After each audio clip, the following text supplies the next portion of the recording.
রাষ্ট্রপতি মোহাম্মদ শাহাবুদ্দিনকে আটক করেছে পুলিশ। সকালে ঢাকা শাহজালাল আন্তর্জাতিক বিমানবন্দর থেকে তাকে আটক করা হয়। রাজধানী শাহজালাল আন্তর্জাতিক বিমানবন্দরে রাষ্ট্রপতি মোহাম্মদ শাহাবুদ্দিনকে আটক করেছে airport armed police battalion. Armed police battalion জানায় গোপন সংবাদের ভিত্তিতে অভ্যন্তরীণ টার্মিনাল থেকে আটক করা হয়। এখন শাহাবুদ্দিন চুপ্পুকে গ্রেফতার করতে হবে এবং গ্রেফতার করে বিচারের আওতায় নিয়ে এসে বাংলাদেশে ন্যায় বিচার প্রতিষ্ঠা করতে হবে। ফ্যাসিস্ট হাসিনা এবং হাসিনার লোকজন এদেশ থেকে পালাতে পেরেছে বা পালানোর সুযোগ করে দেওয়া হয়েছে।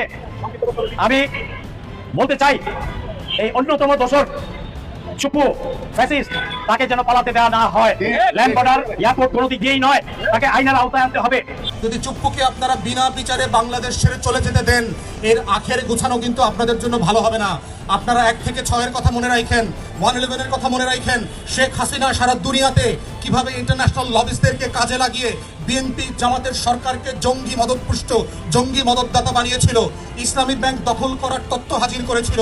বাংলাদেশে সন্ত্রাসবাদ ফিরে আসছে, দিল্লির নিরাপত্তা তৈরি হয়েছে, সংকট তৈরি হয়েছে, এই বয়ান তৈরি করেছিল।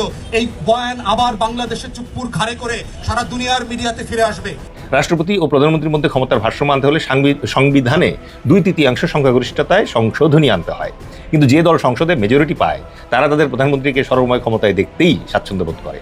একজনের নাম রাশেদ খান, এমন চাটা চাটে, দাজ্জালের মতন চাটে। আরেকজন তৈরি হয়েছে নুরুল হক নূর, আরেকজনের নাম হলো জুনায়েদ সাকি। বুঝতে পেরেছে জনতার ভোট দিয়ে পার্লামেন্টে যাওয়া যাবে না। একটু প্রধানমন্ত্রীর পা যদি প্রতিদিন একটু চষা যায়, তাইলে হলো সচিব হওয়া যাবে, মন্ত্রী হওয়া যাবে। রাষ্ট্রপতি থাকার আগে ও পরের অপরাধের বিচার করা যাবে সাবেক রাষ্ট্রপতি মোহাম্মদ শাহাবুদ্দিনের, এমন অভিমত আইনজীবীদের। আচ্ছা, শুরুতে একটা কথা বলে, যেহেতু রাষ্ট্রপতি শাহাবুদ্দিন চুপ্পু পদত্যাগ করেছে, এখন বাংলাদেশে একজন রাষ্ট্রপতির দরকার।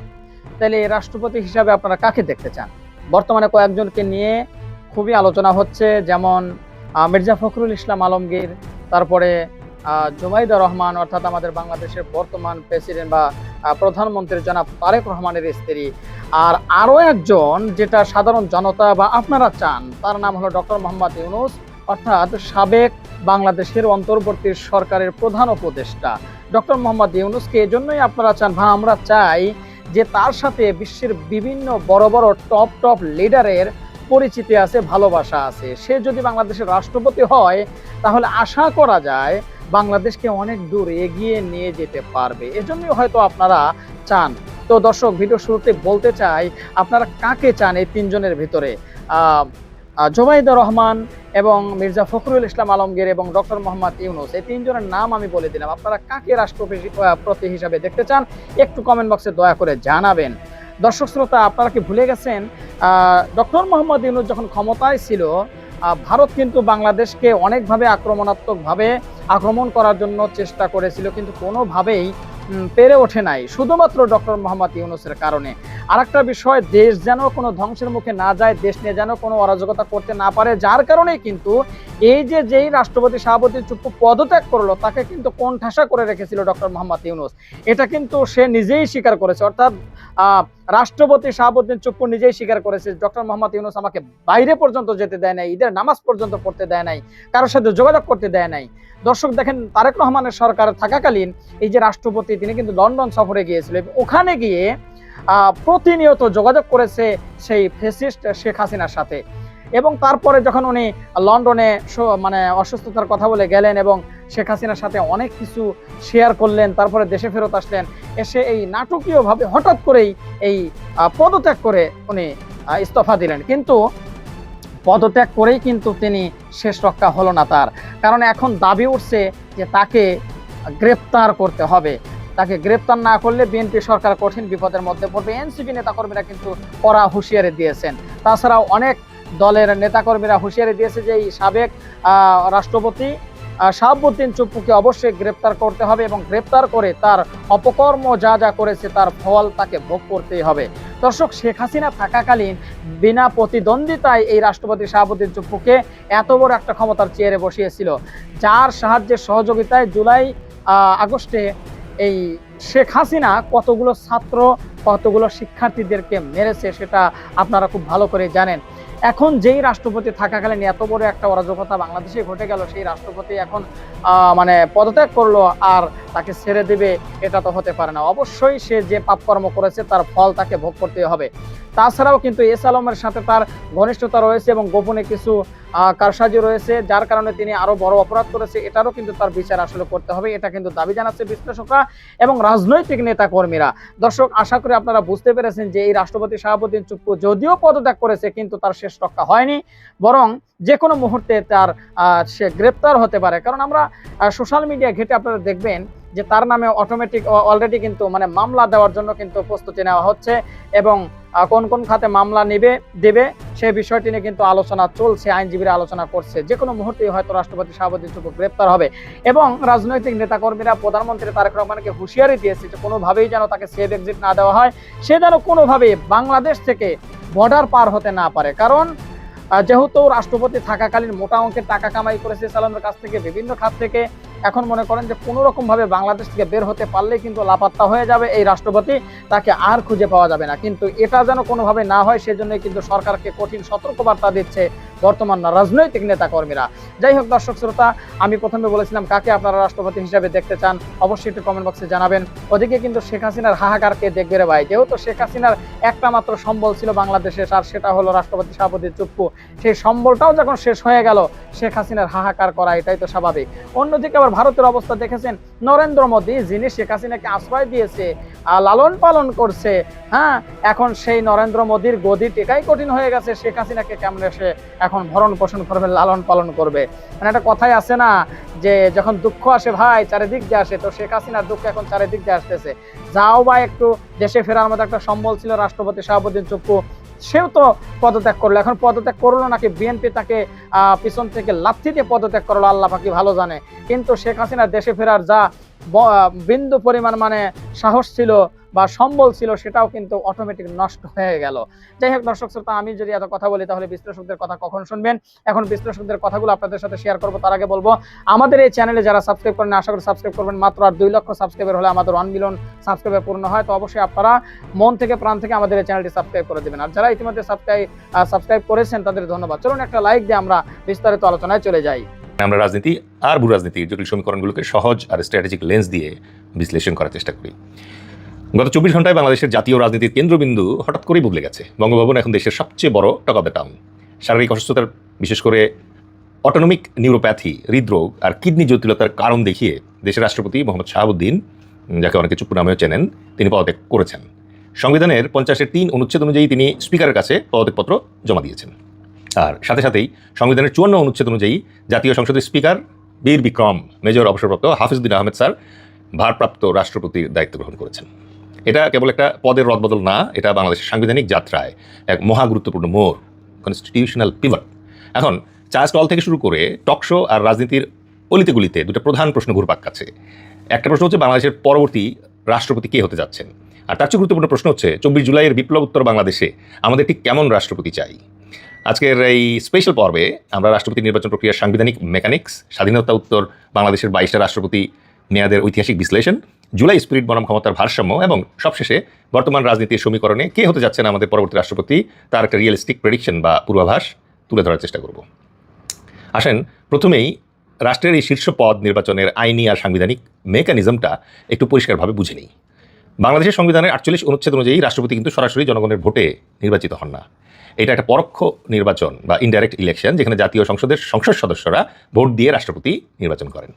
রাষ্ট্রপতির পদ শূন্য হলে সংবিধানের 54 অনুচ্ছেদ এবং 123-এর 2 অনুচ্ছেদ অনুযায়ী স্পিকার ভারপ্রাপ্ত রাষ্ট্রপতি হিসেবে দায়িত্ব পালন করবেন এবং ঠিক 90 দিনের সাংবিধানিক ক্লক চালু হয়ে যাবে।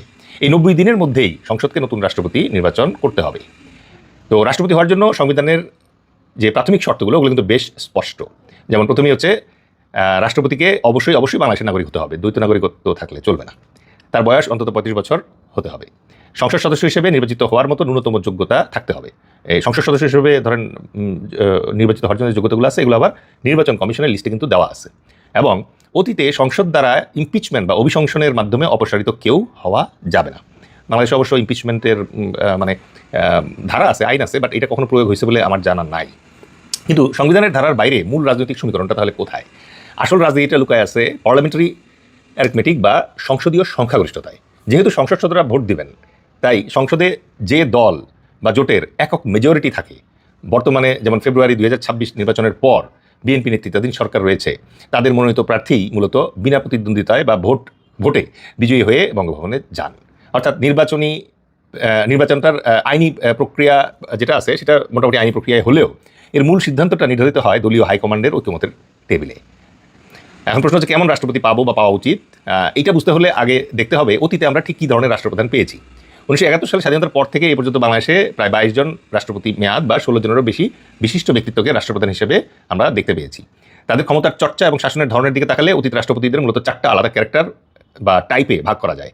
প্রথম টাইপটা হলো দ্য এক্সিকিউটিভ স্ট্রং ম্যান। এরা ছিল এমন রাষ্ট্রপতি যাদের হাতে ছিল রাষ্ট্রের পূর্ণ প্রশাসনিক, সামরিক এবং নীতি নির্ধারণী শক্তি। প্রেসিডেন্সিয়াল শাসন ব্যবস্থায় শহীদ প্রেসিডেন্ট জিয়াউর রহমান এবং হুসেইন মোহাম্মদ এরশাদ এই ভূমিকায় ছিলেন। তারা সরাসরি মন্ত্রিসভা গঠন করেছেন, নির্বাহী আদেশ দিয়েছেন এবং সশস্ত্র বাহিনীর সর্বাধিনায়ক হিসেবে রাষ্ট্র পরিচালনা করেছেন। এমনকি শেখ মুজিবুর রহমানও বাকশাল প্রবর্তনের পর জীবনের শেষ কয়েক মাস এই ক্ষমতার অধিকারী একজন রাষ্ট্রপতি ছিলেন। সেকেন্ড যে টাইপটা সেটা হচ্ছে দ্য নিউট্রাল কনস্টিটিউশনাল গার্ডিয়ান। এর সবচেয়ে বড় এবং সবচেয়ে চমৎকার উদাহরণ হচ্ছে 1990-91 সালের বিচারপতি শাহাবুদ্দিন আহমেদ। 90-এর গণঅভ্যুত্থানের পর কোনো দলের প্রতিনিধিত্ব না করে তিনি এক নিরপেক্ষ অভিভাবক হিসেবে দায়িত্ব নিয়েছিলেন। তিনি রাজনৈতিক দলগুলোর মধ্যে লেভেল প্লেইং ফিল্ড তৈরি করেছিলেন এবং একটা নিরপেক্ষ নির্বাচনের মাধ্যমে গণতন্ত্রে উত্তরণের গোল্ড স্ট্যান্ডার্ড স্থাপন করেছিলেন। থার্ড যে টাইপটা আছে সেটা হচ্ছে আলংকারিক বা পার্লামেন্টারি রাষ্ট্রপতি। 1991 সালে 12তম সংশোধনীর মাধ্যমে সংসদীয় সরকার ব্যবস্থায় ফেরার পর আমাদের রাষ্ট্রপতির পদটি মূলত অর্নামেন্টাল বা আলংকারিক হয়ে পড়ে। আব্দুর রহমান বিশ্বাস, জিল্লুর রহমান, আব্দুল হামিদ কিংবা সদ্য পদত্যাগী মোহাম্মদ শাহাবুদ্দিন এরা সবাই এই ক্যাটাগরিতে পড়েন। সংবিধানের 48(3) অনুচ্ছেদ অনুযায়ী প্রধানমন্ত্রী ও প্রধান বিচারপতির নিয়োগ ছাড়া বাকি সব সিদ্ধান্তে তারা প্রধানমন্ত্রীর পরামর্শ মেনে চলতে বাধ্য। ফলে বঙ্গভবন মূলত বিল স্বাক্ষর করা, বক্তব্য দেওয়া এবং রাষ্ট্রীয় অতিথি আপ্যায়ন করার মতো আনুষ্ঠানিকতা আছে সেখানে সীমাবদ্ধ হয়ে যায়। আর চতুর্থ টাইপটা হলো ফাউন্ডেশনাল বা ট্রানজিশনাল ফিগার্স। এখানে আমরা দেখি সৈয়দ নজরুল ইসলাম, যিনি মুক্তিযুদ্ধকালীন সময়ে অস্থায়ী রাষ্ট্রপতির দায়িত্ব পালন করেছিলেন, কিংবা বিচারপতি আবু সাইদ চৌধুরীর মতো ব্যক্তিত্বদের। এরা মূলত রাষ্ট্র গঠন ও সংকটময় রূপান্তরকালীন সময়ে সাংবিধানিক মর্যাদা আর ঐক্যের প্রতীক হিসেবে কাজ করেছিলেন। এখন আসা যাক আজকের সবচেয়ে মূল আলোচনায়। 24 জুলাই বিপ্লবের স্পিরিট অনুযায়ী আমরা কেমন রাষ্ট্রপতি চাই এবং কেন প্রাইম মিনিস্টার ও প্রেসিডেন্টের মধ্যে ক্ষমতার ভারসাম্য থাকাটা এত জরুরি। 2024 সালের জুলাই গণঅভ্যুত্থান কেবল একজন ব্যক্তিকে সরানোর আন্দোলন ছিল না, এটা ছিল এক ব্যক্তি শাসিত ফ্যাসিবাদের অবসান ঘটানো এবং ক্ষমতার চরম অতিকেন্দ্রিকতার বিরুদ্ধে তরুণ প্রজন্মের একটা বিরাট প্রতিবাদ। জুলাই চার্টার এবং পরবর্তী সংস্কার প্রস্তাবগুলোর প্রধান সুরই ছিল রাষ্ট্রের ক্ষমতার ভারসাম্য বা চেক অ্যান্ড ব্যালেন্স আনতেই হবে। এখন প্রশ্ন হচ্ছে কেন পাওয়ার ব্যালেন্স এত জরুরি? আমাদের বর্তমান সাংবিধানিক কাঠামোতে প্রধানমন্ত্রী পদটি অপরিসীম ক্ষমতার কেন্দ্র।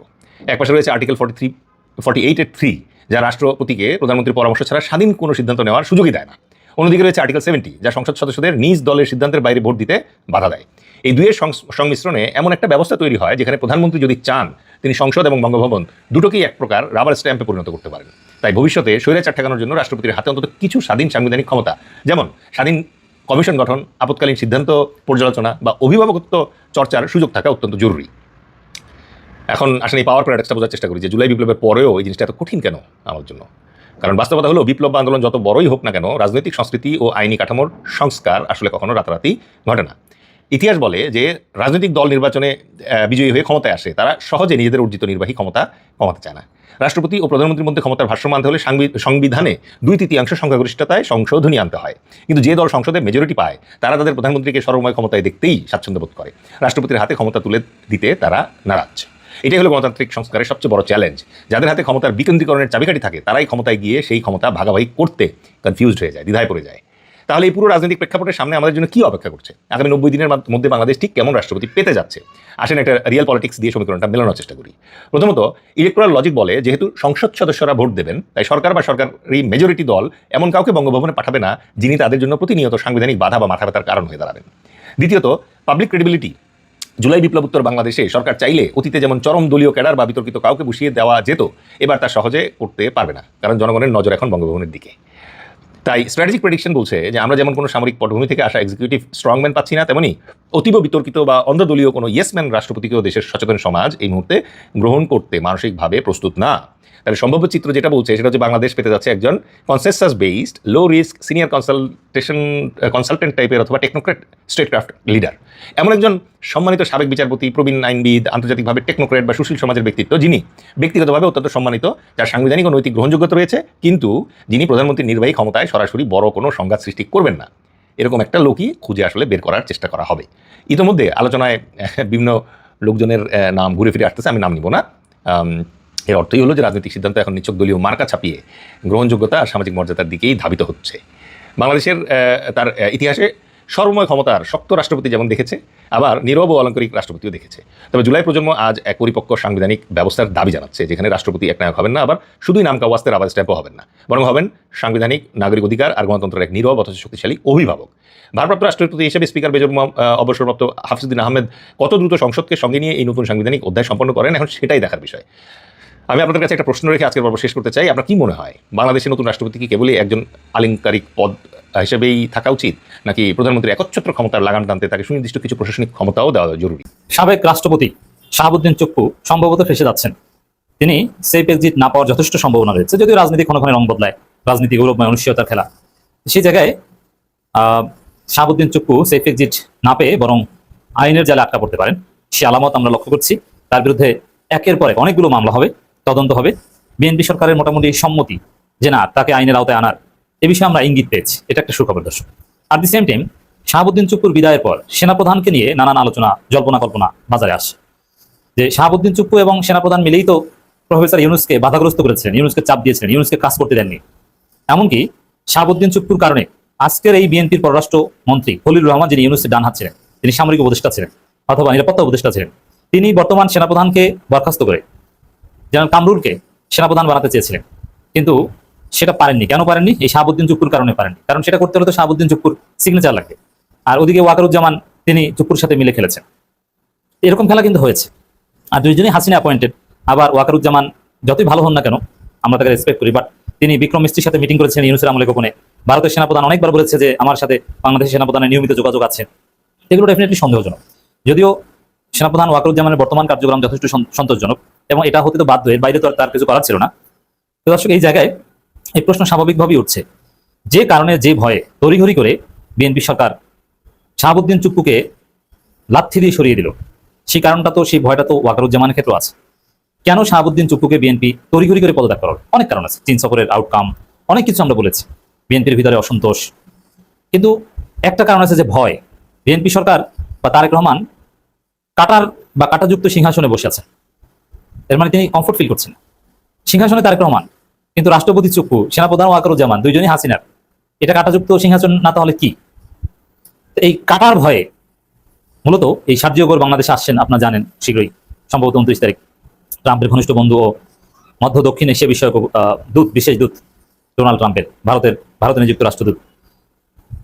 এটা একটা বিরাট ষড়যন্ত্রের আলামত। এবং চীন সফরের পর স্বাভাবিকভাবে যুক্তরাষ্ট্র এটা ভালোভাবে দেখার কথা নয়। আর সেনাবাহিনী সবসময় যেহেতু যুক্তরাষ্ট্র বলয়টা মেনটেন করে চলে এবং যুক্তরাষ্ট্রের সাথে সম্পর্ক, এটা সেনাবাহিনীর রুটি রুজির সাথে একটা সম্পর্কিত বিষয়। এই জায়গায় রাষ্ট্রপতি চুপ্পুকে দ্রুত তড়িঘড়ি করে সরানো, নইলে ছুটির দিনে পদত্যাগের কোনো নজির নেই। ছুটির দিনে কেন পদত্যাগ করতে হবে? তিনি তো আইন অনুযায়ী আরো 1 মাস বঙ্গভবনে থাকতে পারবেন। এমন না, এটা আপনারা অনেকে জানেন। যেমন ইউনূসের বিদায়ের পর, নতুন সরকার গঠনের পরে কি প্রফেসর ইউনূস যমুনা ছেড়ে দিয়েছিলেন? না, প্রায় 1 মাস লেগেছিল। এই জন্য এরকম রাষ্ট্রপতি বা এরকম প্রধানমন্ত্রী, মন্ত্রী, এদের মন্ত্রিত্ব প্রধানমন্ত্রীতে চলে গেলেই সাথে সাথে তাদের বাসভবন ছাড়তে হয় না, একটা সময় দেওয়া হয়। আর চাইলে একজনে একটা বাসা পরিবর্তন করতে পারে না, সময় দিতে। এই জন্য আইন করে সময়ের ব্যবস্থা রয়েছে। শাহাবুদ্দিন চুপ্পু চাইলে কমপক্ষে 1 মাস বঙ্গভবনে থাকতে পারেন, তার বাসা চেঞ্জ করতে কমপক্ষে 1 মাস সময় পাবেন। যদিও তিনি অতি দ্রুতই যাবেন, আমরা যেটা জানতে পেরেছি, বঙ্গভবনের বিভিন্ন সোর্স আমাদের যেটা বলেছে। কিন্তু এখন পর্যন্ত কিন্তু স্টিল, আমি যখন কথা বলছি তখন পর্যন্ত শাহাবুদ্দিন চুপ্পু বঙ্গভবনে আছে। কিন্তু শুক্রবার তাহলে কেন পদত্যাগ করাতে হলো? এবং ডাক্তার দেখানোর জন্য আমাদের অসুস্থ বৃদ্ধ মাননীয় স্পিকার মেজর হাফিজউদ্দিন আহমেদ বীর বিক্রম, তিনি থাইল্যান্ডে গেলেন, তিনি ডাক্তার না দেখিয়ে চলে আসলেন তড়িঘড়ি করে। এই তড়িঘড়িটার পিছনে একটা ভয় ডেফিনেটলি কাজ করেছে, বিএনপি ঝুঁকি নিতে চায়নি। তো যে ভয়টা শাহাবুদ্দিন চুপ্পুকে নিয়ে ছিল, ওই ভয়টা তো মিস্টার ওয়াকারুজ্জামানকে নিয়েও থাকার কথা। অ্যানালজি তো এটাই বলে। এখন বিএনপির জন্য একটা স্বস্তির খবর এটা যে শাহাবুদ্দিন চুপ্পু একা কিছু করতে পারতেন না, ওয়াকারুজ্জামানকে সাথে নিয়ে কিছু করার একটা সম্ভাবনা ছিল।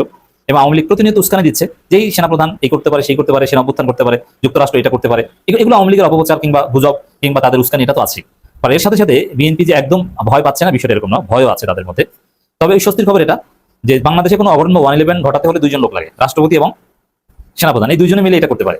এখন রাষ্ট্রপতি নাই, এখন সেনাপ্রধান চাইলেও পারবেন না। সেনাপ্রধানের সামনে একমাত্র উপায় এখন, যদি, আমি বলছি না যেটা করবেন, অবশ্যই তিনি অনেক লাইনে এসেছেন, আমি বিশ্বাস করি, আমাদের ওয়াকারুজ্জামান, তিনি সেই হাসিনা অ্যাপয়েন্টেড ওয়াকারুজ্জামান নেই, তিনি বাংলাদেশপন্থী ওয়াকারুজ্জামান, আমরা এটা বিশ্বাস করতে চাই। সন্দেহ সংশয় নিয়ে যাই বলি, এটা যাতে তার উপর একটা চাপ সৃষ্টি হয়, মনস্তাত্ত্বিকভাবে তিনি বাংলাদেশপন্থী হয়ে থাকেন, এই উদ্দেশ্যে আমরা আলোচনাগুলো করি। আমাদের আলোচনা তারা শুনেন, অনেকে যোগাযোগ করে, আমরা রেসপেক্ট করেই বলছি। 2 জন লোক লাগে, সেনাপ্রধান এবং রাষ্ট্রপতি। এই 2 জন ছাড়া কোনো অঘটন ঘটাতে পারেন, এমার্জেন্সি ডিক্লেয়ার করতে পারেন না, এই 2 জনেই করতে হয়। আর একটা উপায়, সেটা হচ্ছে মার্শাল ল ডিক্লেয়ার করা, সরাসরি কু ঘটানো। কারণ বাংলাদেশে এই বাস্তবতা নাই। সেই 80 দশকে দু একটা টু ঘটেছে, এরপরে সারা পৃথিবীতেও এরকম কোথাও কিন্তু এরকম টু ঘটে না। গণঅভ্যুত্থান ঘটে অথবা 111 ঘটে, পর্দার অন্তরালে খেলে, সরাসরি সেনাবাহিনী ট্যাঙ্ক নিয়ে গভীর রাতে রেডিও স্টেশন টিভি স্টেশন দখল করে, ওই যুগ এখন আর নাই। জনগণ ওই সেনাবাহিনীর ট্যাঙ্কের যে নাট বল্টু আছে ওগুলো খুলে নিয়ে ধোলাই খালি বিক্রি করবে যদি এরকম ট্যাঙ্ক নিয়ে টু ঘটাতে যায়। তো ওই যুগ নাই, বিএনপির লোকজন এটা করবে, সাধারণ জনগণ লাগবে না। তাহলে এখন যে যুগ আছে সেটা হচ্ছে 111 ঘটানো, মানে পর্দার অন্তরালে সেনাবাহিনী খেলে, যেমনটা আমাদের জুলাই বিপ্লবী সেনাবাহিনী গুরুত্বপূর্ণ রোল প্লে করেছে, যেমনটা মইনু আহমেদ 111 ঘটিয়েছিল, 111 সরকার চালিয়েছিল, এইটা সম্ভব। তো সেই জায়গায় এটা ঘটাবে কাকে নিয়ে? চুপ্পু তো নাই। এখন সেনাপ্রধান যদি এরকম কিছু করতে চায়, 111 ঘটাতে চায়, মেজর হাফিজ কি তাদের রাজি হবে? নেভার। তো এই জন্য বিএনপির জন্য একটা স্বস্তির খবর। অ্যাট দি সেম টাইম যেহেতু যে যুক্তিতে চুপ্পুকে নিয়ে ভয় ছিল, ওই যুক্তিতে সেনাপ্রধানকে নিয়ে ভয় আছে। এবার আসেন যে শাহাবুদ্দিন চুপ্পুকে সেফ এক্সিট দেবে কিনা। না দেওয়ার সম্ভাবনা আছে, তাকে বাংলাদেশি থাকতে, তবে তার গ্রেপ্তার অ্যাজ ইউজুয়াল অন্য 10 জন ব্যক্তির মতো হবে না। আর বিএনপির ইতিহাসে আছে রাষ্ট্রপতির বিচার করা, জিয়াউর রহমান এসে খন্দকার মোশতাকের বিচার করেছে, এরপরে খালেদা জিয়া ক্ষমতা এসে এরশাদের বিচার করেছে, জেলে ঢুকিয়েছে। তো এরকম জেলে ঢুকানোর ইতিহাস, রাষ্ট্রপতিকে জেলে ঢুকানোর ইতিহাস কিন্তু বিএনপির আছে। এরপরে বি চৌধুরীকে ধাওয়া দেওয়ার থেকে শুরু করে কি অঘটনটা ঘটিয়েছে, রেল লাইনের উপর থেকে দৌড়ানো, অনেক ঘটনাই আপনারা জানেন। তো বি চৌধুরীকেও কিন্তু কঠিন শাস্তি দিয়েছে। ইয়াজউদ্দিন আহমেদ বিএনপির আরেক রাষ্ট্রপতি, তাকে রাষ্ট্রপতি পদ থেকে চলে যাওয়ার পর কোনোদিন তাকে ওন করে নাই বিএনপি। রাষ্ট্রপতিকে বিচারের আওতায় আনার ইতিহাস কিন্তু সবচেয়ে বেশি বিএনপির আছে, অতএব এটা হতে পারে।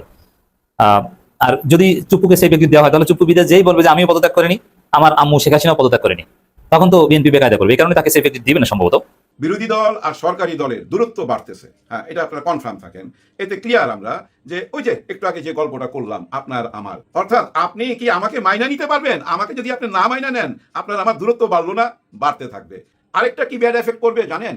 যখনই এটা ছড়ায়া যাবে চারিদিকে, তখন আরো গালি দেওয়ার মানুষ বাইরে আসবে। হ্যাঁ ভাই, এদিক সেদিক থেকে আপনাকে আরো গালি দিবে, আপনাকে নিয়ে আরো সমালোচনা করবে। কারণ মানুষ তো যাই না গেল, গালি দিলে আর আপনার সমালোচনা করলে আমি কাছে ডাইকা চা খাওয়াই, আদর করি, টেলিফোনে কথা কই, অথবা চাকরি দেই, দোকানপাট দিয়া দেই, এটা যখন ছড়ায়া যাবে, আপনার তখন এই মহল্লায় টিকা থাকাই তো মুশকিল হয়ে যাবে। হ্যাঁ, পুরাই মুশকিল হয়ে যাবে। এটা একটা রোগের মতো তো ভাই। হ্যাঁ, ওই যে করোনার সময় যেভাবে আমরা পালায় বেড়াইতাম না করোনার ভয়ে, এটা করোনার চেয়েও ভয়াবহ। এটা দেখেন মসজিদের মধ্যেও ঢুকে গেছে। কোথায় ঢুকে গেছে? পাবনাতে। ব্যারিস্টার নাজিবুর রহমান মোমেন, আপনারা সবাই চিনেন, সুশিক্ষিত, যুক্তরাজ্য থেকে লেখাপড়া করে আসছে, এবং ওনার বাবার নাম মতিউর রহমান নিজামী, সবাই জানেন, জামাতে ইসলামের আমির ছিল, এবং ওনার একটা বিচার হয়েছে 2016 সালে। ওনাকে ওই বিচারের মাধ্যমে এই পৃথিবী থেকে বিদায় করা হয়েছে। ওনারই সন্তান বিদেশে লেখাপড়া করছে, এখন কিন্তু বর্তমানে উনি একজন এমপি আমাদের এই সংসদের। উনি ওনার এলাকায় গেছে, ওই মসজিদে নামাজ পড়তে গেছিল শুক্রবারে, এই শুক্রবারে। ওইখানে সবাই বলছে আপনি ইমামতি করেন, কারণ কি জানেন? উনি ওই মাদ্রাসা থেকেই তো লেখাপড়া শুরু, হ্যাঁ, ওইখান থেকেই তো ওনার জীবন শুরু। আর ওনার ব্যাকগ্রাউন্ডটাও দেখেন, নামাজ পড়াইতেই পারে উনি। সবাই বলছে নামাজ পড়াইতে, উনি নামাজ পড়াইতে গেছে, খুতবা যখন দিচ্ছে তখনই আপত্তি জানাইলো। ওই আপত্তি থেকে একটা টাইমে দুই পক্ষের তর্কাতর্কি থেকে মারামারি ভাই, ওই মসজিদের ভিতরে, আল্লাহর ঘরের ভিতরেই মারামারি। কেন এই বিদ্বেষ, কেন এত ঘৃণা, এই মানুষটির সাথে কেন এই ব্যবহার? ভাই ব্রাদার, আপনি ভুলে যান জামাত ইসলামের কথা, সব দলের কথা ভুলে যান। ব্যক্তি মানুষ ব্যারিস্টার নাজিবুর রহমান মোমেন কেমন মানুষ, এটা কি আপনারা জানেন না? পাবনাবাসী জানেন না? আমার তো মনে হয় সারা দেশের মানুষই জানে। না জানলে ভাই ওই চ্যাট জিবি থেকে জানা নিবেন, জেমিনি থেকে জানা নিবেন ভাই। হ্যাঁ ভাই, গুগল থেকে জানা নিবেন উনি কে, কেমন মানুষ। এই মানুষটার সাথে এই ব্যবহার করা কি ঠিক হইলো? নিশ্চয়ই না। আজকে যদি উনি সরকারি দলের এমপি হইতো, আপনারা কি নামাজ পড়াইতে দিতেন না? ইমামতি করতে দিতেন না? আরে দাড়ি টুপি না থাকলো ওনাকে ইমামতি করতে দিতেন। হ্যাঁ, জিন্সের প্যান্ট ট্যান্ট পয়লা যদি যাইতো না, গেঞ্জি টেঞ্জি পয়লা, আর উনি সরকারি দলের এমপি, আপনারা বাধা দিতেন না। এখন কেন বাধা দিলেন? ওই যে একটু আগে যেটা বললাম, আপনার বিরুদ্ধে আমি এমন ভাবে চলে গেছি, এমন ঘৃণা চারিদিকে ছড়াই দিছি, এখন ভাই ওই দাড়ি টুপি দেখলেই সবাই ওই ঘৃণাটা প্রকাশ করে। হ্যাঁ ভাই, এর মধ্যে তো একটা ঘটনা ঘটছে, আপনারা দেখছেন, এই যে জুলাইকে ধ্বংস করার জন্য চারিদিক থেকে ষড়যন্ত্র হচ্ছে ভাই। ওই যে দেখেন কক্সবাজার থেকে এক লোক আসতেছে, দাড়ি টুপি পাঞ্জাবি পরা, দেখলেই জামাত জামাত মনে হয়। ওনার এখান থেকে ভাই এই যে ওই মেশিনের ওইখান থেকে জিনিসপত্র বাইর হইতেছে, কি জানেন? ইয়াবা 3,500 না 4,000 ইয়াবা প্যাকেট, বন্দা বন্দা এরকম মোটা মোটা প্যাকেট বাইর করতেছে ওইখান থেকে। আর সবাই বলতেছে ওই যে জামাত ধরা গেছে, ইয়াবা নিয়া, কারণ ওই যে দাড়ি টুপি। আসলে ওই লোকটা কোথাকার? কক্সবাজারের আওয়ামী লীগের এক নেতা ভাই। হ্যাঁ, আওয়ামী লীগের নেতা কক্সবাজারের। ভাই ব্রাদার, আপনাদের মনে আছে না সংসদে, হ্যাঁ, আমাদের স্বরাষ্ট্রমন্ত্রীকে বলতেছিল আরেকজন যে আপনার বাড়ির পিছন দিয়েই তো যাওয়া আসা মাদকের রাস্তাটা তো আপনার ঘরের পিছনেই। সেই রাস্তাটা কি বন্ধ করতে পারছেন? পারেন নাই। আইন কানুনের অবস্থা 12টা বাজে গেছে তো ভাই। হ্যাঁ ভাই, গতকালকে মিরপুরে গোলাগুলি হয়েছে, কারা গুলি করছে আমি জানি না, কিন্তু একজন মারা গেছে, দুজনের গায়ে গুলি লাগছে, হাসপাতালে খুব খারাপ অবস্থা। যে মারা গেছে তার মা আইসা বুক থাপড়ায়া কাঁদতেছে। এভাবে ভাই প্রতিদিনই ঘটতেছে, কোথাও না কোথাও গোলাগুলি হচ্ছে, মারামারি হচ্ছে, এবং পৃথিবী থেকে মানুষ বিদায় হচ্ছে। জুলাই পর সবাই এক জায়গায় আসার কথা, কিন্তু আমরা আসতে পারি নাই। দূরত্ব বাড়তেছে আর বাড়তেছে, কারণ ওই যে আমাকে গালি দেয় তাকে আপনি নিয়ে পুরস্কার দেন, ওই কারণে পুরস্কারের লোভে এখন সবাই গালি দেয়। ওই যে দাড়ি টুপি দেখলেই বলে জামাত জামাত। এই কয়েকদিন আগেই কক্সবাজার থেকে আসতেছিল, স্টিকার লাগানো ছিল গাড়িতে, পুলিশে ধরছে। কালের স্টিকার লাগানো ছিল, স্বরাষ্ট্র মন্ত্রণালয়ের একটা স্টিকার লাগানো ছিল ওই গাড়িতে, এটা তো আপনারা দেখছেন। কেন বন্ধ করতে পারতেছে না? কেন খালি বলে জিরো টলারেন্স নিব, আমরা কোনো কিছুতে আপোষ করবো না, মাদকের ব্যাপারে না, চাঁদাবাজির ব্যাপারে না, খালি গলাবাজি আর আওয়াজ। হ্যাঁ ভাই, আওয়াজের উপর দিয়া চলতেছে। ওই যে আমাদের ফখরুল সাহেব খুব বড় গলায় বলতো, হ্যাঁ ভাই, ওই 18 মাস খালি একই কথা বলতো, নির্বাচন আসলেই দেশে শান্তি ফিরে আসবে, নির্বাচন আসলেই দুর্নীতি বন্ধ হয়ে যাবে, নির্বাচন আসলেই চাঁদাবাজি বন্ধ হয়ে যাবে, নির্বাচন আসলে মব বন্ধ হয়ে যাবে। এখন মব একেবারে মসজিদের ভিতরে ঢুকে গেছে, কিন্তু আইন কানুন কোথায়? একজন এমপি মবের মুখে মসজিদের ভিতরে, আইন কানুন কোথায়? এমপি নাজিবুর রহমান সাহেবের সাথে তো ভাই পুলিশ থাকার কথা, নিশ্চয়ই ছিল, উনি তো এমপি। আরো অনেক সাবধান হইতে হবে। হ্যাঁ ভাই, আমি মনে করি এই যে জামাত ইসলামের বা 11 দলের যারা এমপি আছেন এই সংসদে, আপনাদের চলাফেরা আরো সাবধানে করতে হবে। যে কোনো সময় যে কোনো ঘটনা ঘটতে পারে। আরেকটা ঘটনা বলি ভাই, একটু শেয়ার করা উচিত। এই যে গাজী নজরুল ইসলামের যে ঘটনাটা দেখছেন, এই ঘটনার পিছনে মূল কি ছিল? তার ড্রাইভার। ওই ড্রাইভার আবার তার পিএসও নাকি, শোনা গেছে তার পিএসও তার সবকিছু দেখাশোনা করতো। এখানে ঘটনাটা কি জানেন? এই যে এতগুলা এমপি তাদের পিএস কে এরকম আত্মীয় স্বজনরা যদি পিএস বানাইতে যায়, ওই যে 30,000 না 28,000 টাকা বেতন, ওই বেতনের লোভে যদি কোনো আত্মীয় স্বজনকে ঢুকাইতে চায়, আরো বিপদে পড়বে সামনে। এখনই সাবধান হয়ে যান। আশেপাশে ভাই আত্মীয় স্বজন ঢুকাইবার দরকার নাই তো। এই ছাত্র শিবিরের মধ্যেই তো অনেক শিক্ষিত ছেলে আছে, অনেক মেধাবী ছেলে আছে, বিশ্ববিদ্যালয়ে লেখাপড়া শেষ করছে, সেখান থেকে নেন না কেন? সেখান থেকে খুঁজে খুঁজে বের করে যায় না, মেধাবীদের চাকরি দেন, আপনাদের আশেপাশে রাখেন। নাইলে কিন্তু ওই যে মগবাজারের চিপার মধ্যে যখন যাবেন তখন আবার ধরা খাবেন। যদি আপনার পিএস থাকে, আপনার আশেপাশে ভালো লোক থাকে, আপনাকে বুঝাইতে পারবে। আপনি আর খারাপ পথে যাইতে চাইলেও যাইতে পারবেন না। কেউ ফাঁদ পাতলো ওই ফাঁদে যায় পড়বেন না। আপনাকে যে ফাঁদ পাইটা ধরা হয়েছে এটা তো আপনি বুঝছেন। অনেকেই বলার চেষ্টা করতেছে ভাই, হ্যাঁ অনেকেই বলার চেষ্টা করতেছে, কারা এইসব ভিডিও করতেছে তাদেরকে আইনের আওতায় আনতে হবে। তাদেরকে কেন ধরা হইলো না? তারা কেন গোপন ক্যামেরা ফিট করলো? আমার কথা, আপনি সেই সুযোগ দিবেন কেন? ওই গোপন ক্যামেরার আওতার ভিতরে যাবেন কেন? কারণ কি ভাই? আপনি এত খাও জানি কেন? আপনাকে তো সাবধান হইতে হবে, কারণ আপনি দায়িত্ব নিছেন, মানুষ আপনাকে ভোট দিছে, আপনার বিরাট মহান দায়িত্ব তো এই সংসদে যায় আমাদের জন্য আইন পাস করবেন, দেশকে সুন্দরভাবে পরিচালনা করবেন, সেদিকে নজর দিতে হবে। আল্লাহ তাকেই হেফাজত করে যে নিজের হেফাজত করতে পারে ভাই। হ্যাঁ ভাই, উপরওয়ালা তাকেই হেফাজত করে যে নিজের হেফাজত করে। ধরেন আমি একটা বাইক একটা দোকানের সামনে রাইখা চলে গেলাম, কিন্তু যাওয়ার আগে যদি আমি বলি ওই দোকানদারকে, ভাই একটু খেয়াল রাখেন আমি 15টা মিনিট আসতেছি, তার মানে কি জানেন? আমি আমার হেফাজত করলাম, আমার বাইকের হেফাজত করলাম, আমি একজনের কাছে দায়িত্ব দিয়ে গেলাম। আর আমি যদি এইভাবে রাইখা চলে যেতাম আর ওইটা যদি চুরি হয়ে যেত, ওইটার জন্য আমি দায়ী, কারণ আমি নিজের হেফাজত নিজে করি নাই। আমি যে দোকানদারকে বলছি ওই জন্য দোকানদার খেয়াল রাখছে, কোনো চোরের যদি বদ উদ্দেশ্য থাইকা থাকতো ওইটা নিতে পারতো না। এই জন্যই বললাম আল্লাহ তারই হেফাজত করে যে নিজের হেফাজত নিজে করতে পারে। আর দেশের হেফাজত কার হাতে? নিশ্চয়ই এটা সরকারের হাতে, সরকারের একজন মানুষের হাতে, সেটাকে স্বরাষ্ট্রমন্ত্রী, উনার হাতে। কারণ উনার হাতে তো পুলিশ, র্যাব, আর্মি সবকিছু তো উনার হাতে। তাহলে উনি তো এই দায়িত্বটা পালন করবে, কারণ উনারা নির্বাচিত সরকার। জবাবদিহি তো করতেই হবে জনগণের কাছে, কারণ আমরা আপনাদেরকে ভোট দিছি। সালাউদ্দিন সাহেব আরো শক্ত হন, আরো শক্ত হন। খালি আওয়াজ দিলে হবে না। আর আওয়াজ যদি দিতে চান ওইরকম আওয়াজ দেন, লুকিং ফর শত্রু। হ্যাঁ, we are open, looking for শত্রু। ওই বাবর সাহেবের মতো কাপায় ফেলাইছিল তো ভাই, কাপায় ফেলাইছিল 7 ভাই চাম্পার একটি ভাই, ওই যে 7 সিস্টারের একটি ভাই এই বাবর সাহেব। এই বাবর সাহেব যতদিন ক্ষমতায় ছিল, যতদিন স্বরাষ্ট্র মন্ত্রণালয় ওনার হাতে ছিল ভাই, কাপায় ফেলাইছে, কাপায় ফেলাইছে। ওই যে আমি কারণ বাজারের কথা বলি না মাঝে মাঝে, যে এই কারণ বাজারটাকে সাফ করতে পারলেই বাংলাদেশ সাফ হয়ে যাবে। ওই টাইমে উনি ওই কারণ বাজার সাফ করে দেখাই দিছিল তো। আর কি দেখাই দিছিল? ওই দাদাদের দাদাগিরি বন্ধ করে দিছিল। দাদাদের মাথা ব্যথা হয়ে গেছিল তো, দাদাদের মাথা ব্যথা হয়ে গেছিল তো এই বাবর সাহেব। কারণ ওই যে 10 ট্রাক, হাই হাই 10 ট্রাক, ওইটার মধ্যে যা যা ছিল না, ওইটা যদি দিয়ে দিতে পারতো একবার, দাদারা কিন্তু ওনাকে জমের মতো ভয় পাইতো। যার ফলে দেখেন না, ওই যে আওয়ামী লীগ সরকার যখন ক্ষমতা আসলো, ওনাকে অ্যারেস্ট করে নিয়ে বিচারের রায় দিয়ে দিল। উনি কিন্তু একটা কন্ডম ছেলে মৃত্যুর অপেক্ষায় ছিল। গতকালকে কি বলছে জানেন? গতকাল বা গত পরশুদিন ওনাকে প্রশ্ন করছে, জুলাই থেকে আপনি কি পাইলেন, এই জুলাইয়ের ব্যাপারে কিছু বলেন। উনি বলতেছে এই জুলাই তো আমাকে নতুন জীবন দিছে। হ্যাঁ সত্যি ভাই, এই জুলাই ওনাকে নতুন জীবন দিছে। উনি আল্লাহর কাছে শুকরগুজার করতেছে যে আল্লাহ আমাকে তুমি নতুন জীবন দিছো এই জুলাইয়ের কারণে। উনি ওপেন বলতেছে, ওনার কথা শুনলে চোখে পানি চলে আসে ভাই। হ্যাঁ ভাই, সত্যি কথাটা বলতে উনি দ্বিধাবোধ করে না। কারণ কি জানেন? এই জুলাই যদি না হতো না, এতদিন ওনার ফাঁসি হয়ে যাইতো তো। তার মানে এই জুলাই ওনাকে জীবন দিছে। এই জুলাই অনেককে অনেক কিছু দিছে, অনেককে বিদেশ থেকে আইনা এই জুলাই ক্ষমতায় বসায় দিছে। আর এই ক্ষমতায় বসতে পারছে কেন? উনি চলে যাওয়াতে। হ্যাঁ, স্বৈরার শাসকের পতন হওয়াতেই তো এটা হয়েছে। এই স্বৈরার শাসকের পতনের জন্য গত 16-17 বছর বহু রকম চেষ্টা করছে বহু মানুষ, কিন্তু কেউ পারে নাই। কারা পারলো? এই নতুন প্রজন্ম এটা কইরা দেখাইলো, যাদেরকে আমরা বেয়াদব বলি, কেউ কেউ বলি ফকির, গরিব, ঘরের চাল নাই, টিন নাই, এরা আবার সংসদে যাইতে চায়, যাদেরকে আমরা বলি তাদের কারণেই কিন্তু আজকে আমরা এই স্বাধীনভাবে কথা বলতে পারতেছি এবং এই যে একটা মুক্ত বাংলাদেশে নিঃশ্বাস নিতে পারতেছি। এখন আর কেউ ভাই রাত্রে হিসাব বেল বাজায় না আপনাকে কিডন্যাপ করে নিয়ে যাওয়ার জন্য, ওই আয়না ঘরের ভিতরে গুম করার জন্য। এইসব ঘটনা তো নাই। আইন শৃঙ্খলার 12টা বাজছে ঠিকই, কিন্তু ওই গ্রুপটা তো নাই যারা রাত্রে উঠায় নিয়ে চলে যেত, যারা গুম করে ফেলতো, যারা এই শীতলক্ষায় ভাষায় দিত, এরা তো নাই। ওইখান থেকে তো বাচ্ছি, এইটুক পরিবর্তন তো আসছেই ভাই। অথচ এই জুলাই স্বীকৃতির জন্য এখন ভিখারির মতো ওনাদের পিছনে পিছনে ঘুরতে হইতাছে। ভাই ভিক্ষা দেন, এরকম হয়ে গেছে ব্যাপারটা। ওনারা বলে না ভিক্ষা দেবো না। অধিকার ছিনায় নিতে হয়, অধিকার চায়া পাওয়া যায় না তো ভাই, অধিকার ছিনায় নিতে হবে। শহীদদেরকে ভুলে গেলেই হবে? এই যে 30,000 35,000 পঙ্গু হয়েছে, চোখ হারাইছে, হাত হারাইছে, ভুলে গেলে হবে? ছাত্র শিবিরের সাবেক সভাপতি জাহিদুল ইসলামের একটা কথা বলি, আমি শেষ করুন ভিডিওটা ভাই, কথাটা ভাই বুকে লাগছে। উনি একটা খাম নিয়ে গেছিল এই জয়দেবপুরে শহীদ নাসিরের মার সাথে দেখা করার জন্য। খামটা কেন নিছে বুঝতে পারছেন তো? যদি কোনো হেল্প করা যায়। যখন ওনার বাসায় যায় কথা বলতেছিল, তখন শহীদ নাসিরের মা বলতেছে ওই খাম আমার লাগবে না, আমি একটা খাম দিতে চাই আপনাকে, আপনি সেই খামটা নিয়ে যান। সেই খামটা কি জানেন? উনি বলতেছে আমার বাড়ি, জায়গা, জমি যা কিছু আছে, ব্যাংকে কিছু টাকা পয়সা আছে, গয়নাগাটি আছে, দরকার লাগলে আমার রক্ত বিক্রি কইরা সব জমায়া একটা চেক দিব আমি আপনাকে, একটা খাম দিব আমি আপনাকে, আমার ছেলেটাকে ফিরিয়ে দেন, আমার নাসিরকে আমার বুকে ফিরিয়ে দেন।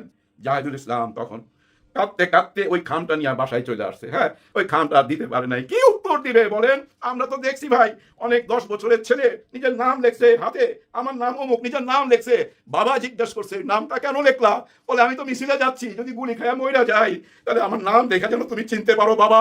কয় বছরের? 10-12 বছরের ছেলে বলতেছে। আর বেশি কথা বলবো না ভাই, গণভোটের রায় যদি আদায় না করতে পারি আমরা, এ দেশ আবার পিছিয়ে চলে গেল। হ্যাঁ দর্শক, আশা করি পুরো ভিডিওটি আপনারা দেখেছেন। এবার অবশ্যই আপনাদের মূল্যবান মতামতটা জানিয়ে দিন, পারলে ভিডিওটি শেয়ার করে সবাই দেখার সুযোগ করে দিন। আর আমাদের এই চ্যানেলে নতুন হলে সাবস্ক্রাইব করুন, যারা ইতিমধ্যে সাবস্ক্রাইব করেছেন সবাইকে ধন্যবাদ জানাই। আজকের মতো এখানে বিদায় নিচ্ছি, দেখা হচ্ছে নতুন কোনো ভিডিওতে। সে পর্যন্ত সবাই ভালো থাকবেন, সুস্থ থাকবেন, আল্লাহ হাফেজ।